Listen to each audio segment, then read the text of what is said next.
Serenity, calmness of mind is one of the beautiful jewels of wisdom. It is the result of long and patient effort and self-control. Wow, beautiful. Its presence is an indication of ripened experience and of a more than ordinary knowledge of the laws and operations of thought.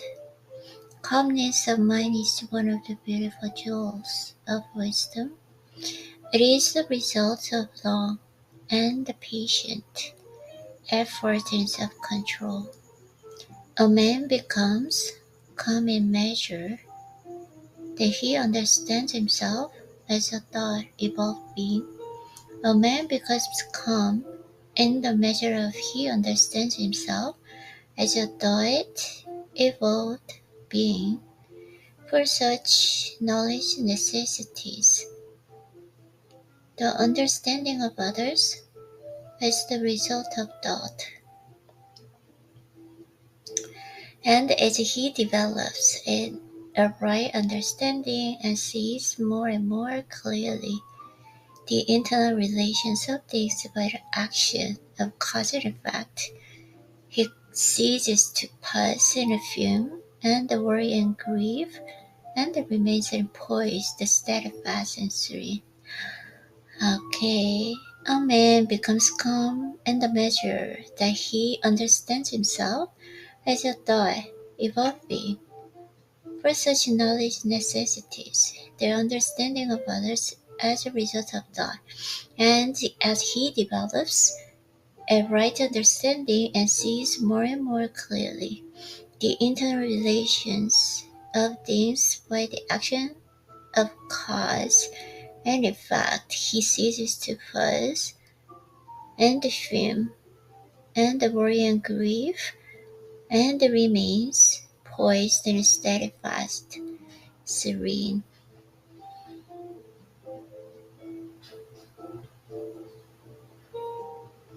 The calm man, having learned how to govern himself,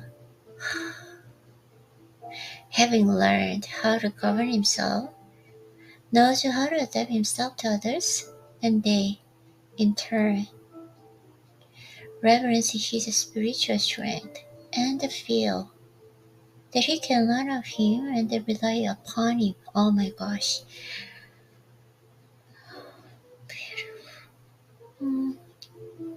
Okay. The calm man, having learned how to govern himself, knows how to adapt himself to others, and they, in turn, reverence his spiritual strength and feel that they have learned of him and rely upon him. The more tranquil a man becomes, the greater is his success, his influence, his powerful good. The more tranquil a man becomes, the greater is his success, his influence, his powerful good. Even the ordinary trader will find his business prosperity increase as he develops a great self-control and equanimity. For people will always prefer to deal with the man whose demeanor is strongly equable. Okay. Wow. The man tranquil the more tranquil a man becomes, the greater is his success, his influence, his powerful good. Become the ordinary trader will find his business prosperity increase as he develops an increased self-control and equanimity. For people will always prefer to deal with a man whose demeanor is strongly equable.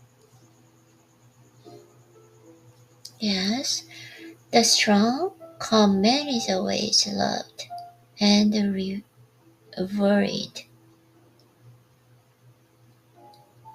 The strong, calm man is always loved and revered.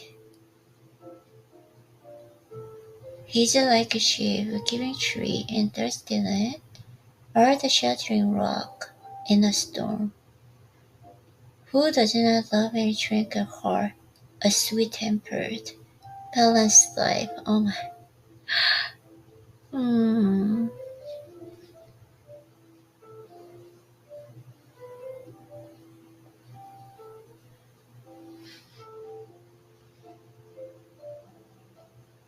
Who does not love a drinker heart, a sweet-tempered, balanced life?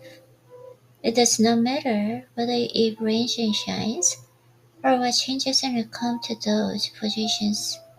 These blessings, for they are always sweet, serene, and calm. It doesn't matter, right? Yeah, it doesn't matter if rains or shines. The exquisite poise of character, which we call serenity, is the last lesson of culture, the purity of the soul. It is precious as wisdom, more to desire than gold, yeah, than even fine gold. How insignificant mere money-seeking looks in comparison with a serene life, a life that dwells in the ocean of truth, beneath the waves, beyond the reach of tempests, in eternal calm. Beautiful, impressive, so moved. Okay, how many people we know who soar their lives, who ruin all that is sweet and beautiful by explosive tempers, who destroy their poise of character and make bad blood. It is a question whether the great majority of people do not ruin their lives and mar their happiness by a lack of self-control. How few people we meet in life who are well balanced, who have the exquisite poise which is a characteristic of the finished character. Okay. Hmm. Yes, humanity surges with uncontrolled passion, is tumultuous with ungoverned grief, is blown above by anxiety and doubt. Only the wise man, only he whose thoughts are controlled and purified, makes the winds and the storms of the soul obey him. Tempests and tossed souls, wherever ye may be, under whatsoever conditions ye may live. Know this is the ocean of life, the islet of the blessedness and is smiling, and the sunny shore of your idea awaits your coming. Keep your hand firmly upon the helm of thought. In the bark of your soul reclines a commanding master. He does but sleep, wake him. Self-control is strength. Right thought is mastery. Calmness is power. Say unto your heart, peace, be still. Oh my gosh.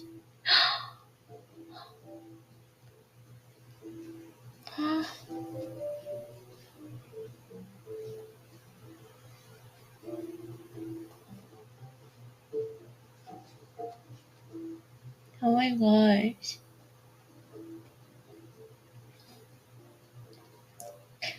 Isn't it so beautiful?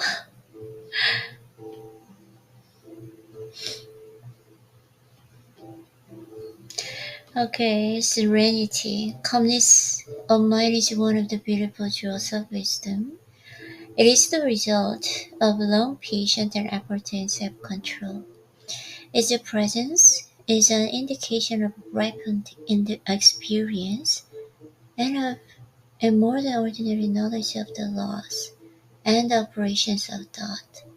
A man becomes calm in the measure that he understands himself as a thought evolved being, for such knowledge necessitates the understanding of others as a result of thought, and as he develops a bright understanding and sees more and more clearly the internal relations of things by the action of cause and effect, he ceases to fuss and fume and worry and grieve, and remains poised, steadfast, serene.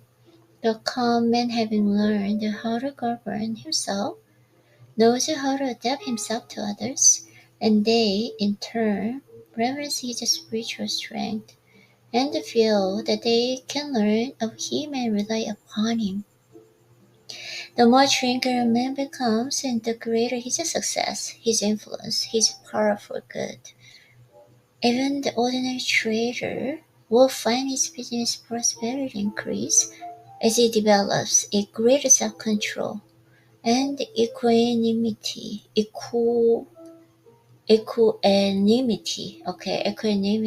For people will always prefer to deal with a man whose demeanor is strongly equable, who does not love a tranquil heart, a sweet-tempered, balanced life. It does not matter whether rains or shines, or what changes come to those who possess these blessings, for they are always sweet, serene, and calm. That exquisite poise of character, which he called serenity, is the last lesson of culture, the fruitage of soul. It is precious as wisdom, more to be desired than gold, yeah, than even fine gold. How insignificant mere money-seeking looks in comparison with a serene life, a life that dwells in the ocean of truth, beneath the waves, beyond the reach of tempest, and eternal calm. Okay, how few people we meet in life who are well balanced, who have the exquisite poise which is characteristic of the finished character. He does not sleep. He does but sleep. Wake him. He does but sleep. Wake him. Self-control is strength. Right thought is mastery. Calmness is power. Say unto your heart, peace, be still. Beautiful. Mm, beautiful. Okay, the end. Copyright in 2022 contents. I can see the contents, I think. Thought and the character, thought and purpose. Okay, the thought factor in achievement, visions and ideals. Okay, the thought factor in achievement. All that a man achieves, and all that he fails to achieve is the direct result of his own thoughts. In a justly ordered universe, where loss of equipoise will mean total destruction, individual responsibility must be absolute. A man's weakness and strength, purity and impurity, are his own and not another man's. They are brought about by himself and not by another, and they can only be altered by himself, never by another. His condition is also his own, and not another man's. His suffering and his happiness evolved from within. As he thinks, so he is. As he continues to think, so he remains.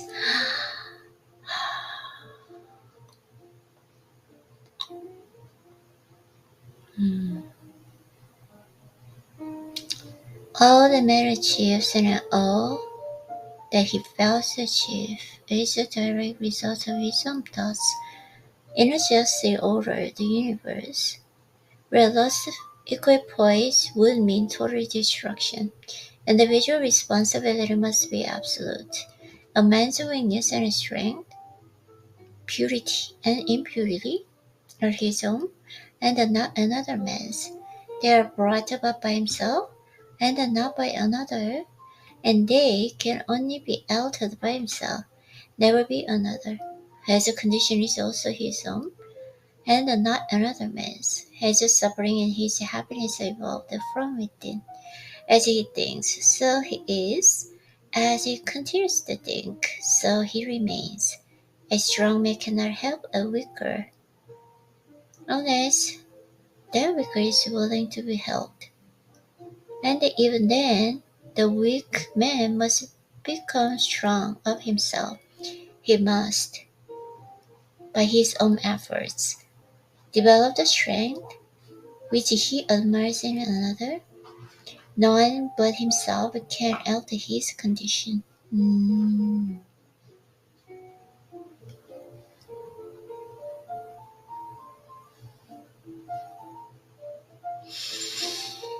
Hmm.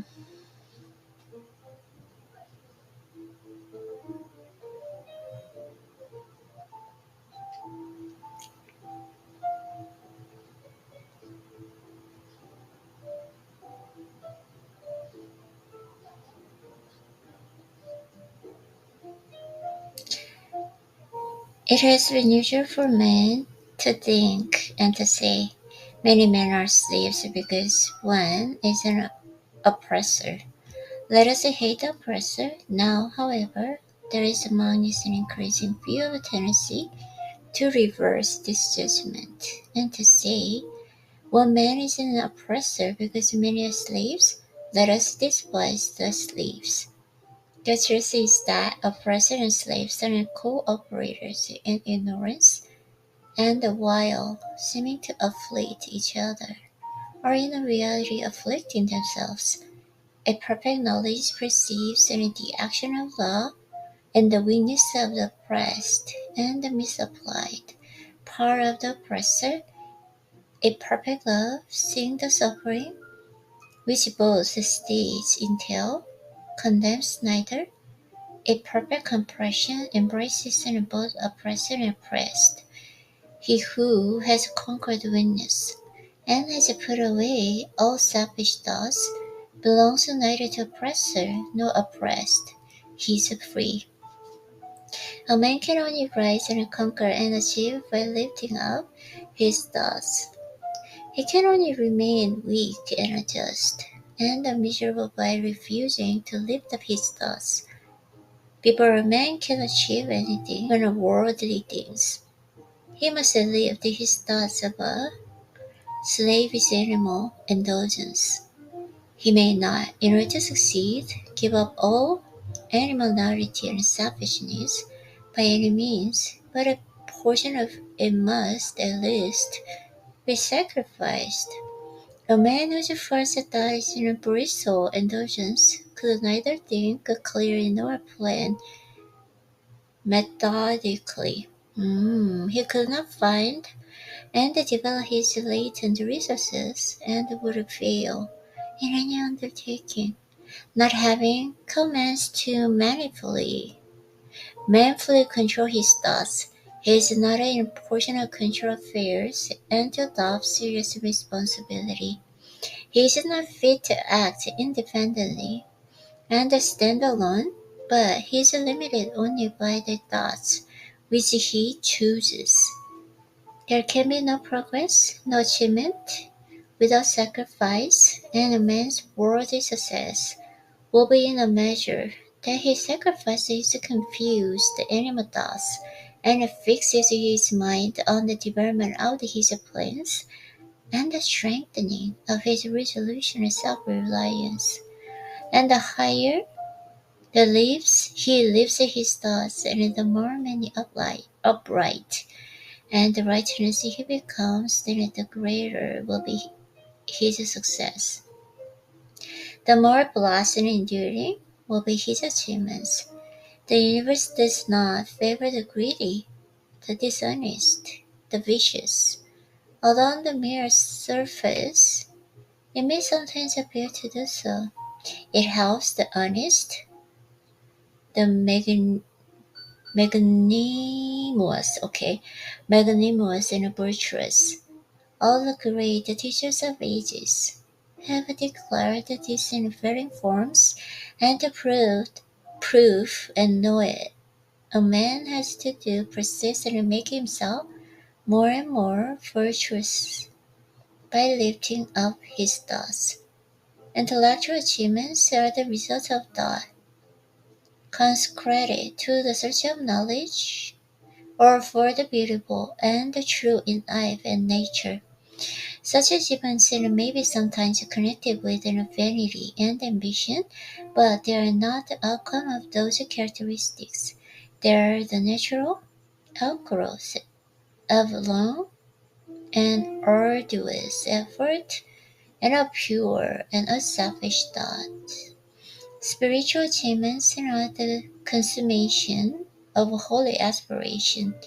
He who lives constantly in the conception of noble and lofty thoughts, who dwells upon all that is pure and unselfish, will, as surely as the sun reaches its zenith and the moon is full, become wiser and noble in character, and rise into a portion of influence and blessedness. Achievement of whatever kind is the crown of effort, the diadem of thought. By the aim of self-control, resolution, purity, righteousness, and the well-directed thought of man ascends. By the aid of the animality, indulgence, impurity, corruption, and the confusion of thoughts, and a man descends. A man may rise in a high success in the world, and even to lofty attitude in the spiritual realm, and again descend into weakness and wretchedness by the allowing arrogant, selfish, and corrupt thoughts to take possession of him. Victory is attained by the right thought can only be maintained by the watchfulness. Many give way when success is assured and rapidly fall back into failure. All achievements, whether in the business, intellectual, or spiritual world, as the result of indefinitely directed thought, are governed by the same law and are of the same method. The only difference lies in the object attainment. He who would accomplish in little must sacrifice a little. He who would achieve much must sacrifice much. He who will attain highly must sacrifice greatly. Okay.